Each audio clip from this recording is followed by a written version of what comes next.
Dear students, आज इस video lecture में हम डिस्कस करने वाले हैं स्टेट ऑफ ए सिस्टम और साथ में डिस्कस करेंगे स्टेट वेरिएबल्स क्या होते हैं या स्टेट प्रॉपर्टीज़ क्या होती है। देखो, सिंपली अगर मैं बताऊं तो स्टेट का मतलब रहता है कंडीशन ऑफ ए सिस्टम, यानी सिस्टम किन कंडीशंस में है उसको हम कहेंगे कि ये सिस्टम का एक स्टेट है। और कंडीशंस डिपेंड करती है कुछ क्वांटिटीज़ पे। उन क्वांटिटीज़ को हम कहते हैं स्टेट वेरिएबल्स या स्टेट प्रॉपर्टीज़। अब वो क्वांटिटीज़ है क्या? वो क्वांटिटीज़ है temperature, pressure, volume, number of moles, free energy या फिर इंटरनल एनर्जी एक्स्ट्रा।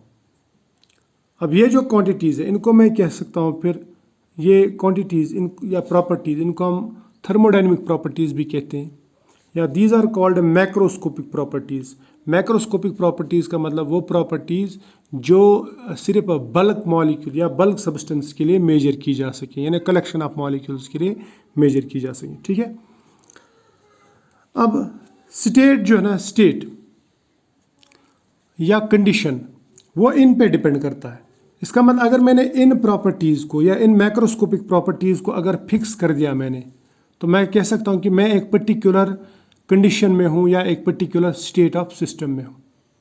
ठीक है। अगर ये वेरी होती है तो इसका मतलब, यानी अगर ये चेंज हो जाती है तो इसका मतलब स्टेट चेंज हो जाता है।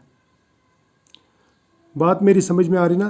तो ये मैं कह सकता हूँ फिर therefore state of a system is fixed by macroscopic properties. तो यही प्रॉपर्टीज़ वो है जो स्टेट ऑफ सिस्टम को डिफाइन करती है, यानी ये बताती है कि सिस्टम कौन से स्टेट में है। समझ में आ रही है बात? शाबाश। या मैं ऐसा कह सकता हूँ कि when these properties change the system changes from one state to another state. यानी अगर ये प्रॉपर्टीज चेंज हो जाती हैं तो स्टेट भी चेंज हो जाता है, एक स्टेट से दूसरे स्टेट। बात मेरी समझ में आ रही है? तो इसका दूसरा मतलब ये भी है कि ये जो मैक्रोस्कोपिक प्रॉपर्टीज़ हैं इनका अगर कोई डेफिनेट वैल्यू होगा, इनका जब डेफिनेट वैल्यू होगा, फिक्स्ड वैल्यू होगा, तो स्टेट भी, या मैं बोलूँगा सिस्टम भी किसी डेफिनेट स्टेट में होगा। स्टेट भी सिस्टम भी फिक्स स्टेट में होगा या डेफिनेट स्टेट में होगा। यानी इनका अगर डेफिनेट वैल्यू है तो system will be in some definite state. अगर इनका वैल्यू चेंज हो रहा है तो state of system will also change, यानी system will change from one state to another state. बात मेरी समझ में आ रही है? शाबाश। और एक पॉइंट जो हमें समझना वो है कि अगर सिस्टम एक पर्टिकुलर स्टेट में, तो इसका मतलब ये हुआ कि सिस्टम एक पर्टिकुलर थर्मल इक्विलिब्रियम में है। यानी एक स्टेट में, सपोज स्टेट 1 से स्टेट 2 में जाएंगे। स्टेट 1 में एक थर्मल इक्विलिब्रियम था या थर्मोडायनेमिक इक्विलिब्रियम, और स्टेट 2 में दूसरा थर्मोडायनेमिक इक्विलिब्रियम होगा। यानी स्टेट में जब आता है सिस्टम तो इसका मतलब ये नहीं है कि वो थम जाता है, इसका मतलब वो इक्विलिब्रियम में आ जाता है। थमता नहीं बल्कि इक्विलिब्रियम में आ जाता है। समझ में आ रही है बात? तो इसका मतलब हमने जो अभी तक पढ़ा कि स्टेट कब चेंज होता है, when properties change, when temperature, pressure, volume extra change. यानी ये जब थर्मोडायनेमिक प्रॉपर्टीज या स्टेट प्रॉपर्टीज हम चेंज करेंगे तो state of a system also changes. So state fix कब हो जाता है? When properties are fixed. तो state of a system depends on state variables या स्टेट प्रॉपर्टीज, या मैक्रोस्कोपिक प्रॉपर्टीज भी कहते हैं इनको, या थर्मोडायनेमिक प्रॉपर्टीज भी कहते हैं। वही सब टेम्परेचर, प्रेशर, वॉल्यूम एक्स्ट्रा। ठीक है। तो अब अगर आपसे ये कोई पूछे कि स्टेट वेरिएबल्स या स्टेट प्रॉपर्टीज क्या होती है, तो आप क्या कहेंगे? These are defining properties which define state of a system. यानी जिनकी मदद से हमें किसी सिस्टम का स्टेट पता चल जाता है कि उसकी क्या कंडीशन है। समझ में ना? तो दीज आर डिफाइनिंग प्रॉपर्टीज, यानी विच define state of a system. अब अगर सपोज हमारे पास में एक होमोजीनियस सिस्टम है, फॉर एग्जांपल होमोजीनियस सिस्टम, तो होमोजीनियस सिस्टम में जो प्रॉपर्टीज, जैसे सपोज एक गैस है, आइडियल गैस है, या एक गैसियस चेम्बर है, तो उसमें क्या होता है, प्रॉपर्टीज आपस में रिलेटेड रहती है इस आइडियल गैस इक्वेशन से। इसे हम कहते हैं इक्वेशन ऑफ स्टेट। जो स्टेट प्रॉपर्टीज को आपस में जोड़े वो इक्वेशन कहलाती है इक्वेशन ऑफ स्टेट। तो आइडियल गैस के लिए PV is equal to RT होता है। ठीक है। तो इसका मतलब ये हुआ कि अगर हमें आइडियल गैस का एक सिस्टम डिफाइन करना है, हमें देखना है कि ये कौन सी कंडीशन में, तो हमें इनके वैल्यूज़ चेक करने पड़ेंगे, यानी इनकी कंडीशंस चेक करनी पड़ेगी। ठीक। अब ये जो वेरिएबल्स हैं, इसमें से 3 ये वेरिएबल्स, कहलाते हैं स्टेट वेरिएबल्स। ये तो कांस्टेंट है, इसको छोड़ दो, ये तो फिक्स है।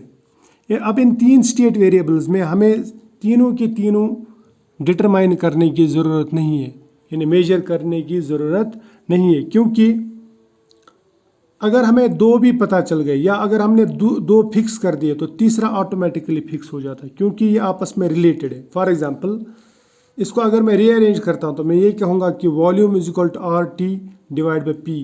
तो इसका मतलब अगर इसका वॉल्यूम वैल्यू फिक्स है, इसका वैल्यू फिक्स है, इसका वैल्यू फिक्स है, तो वॉल्यूम का वैल्यू जो है ना वो भी फिक्स हो जाता है। तो यहाँ पे मैं कोई भी प्रॉपर्टी ले सकता हूँ, जैसे प्रेशर यहाँ पे लिए तो वॉल्यूम इधर, ठीक है। हम ऐसे भी लिख सकते हैं pressure is equal to R T divide by V, ठीक है, ऐसा भी हो सकता है।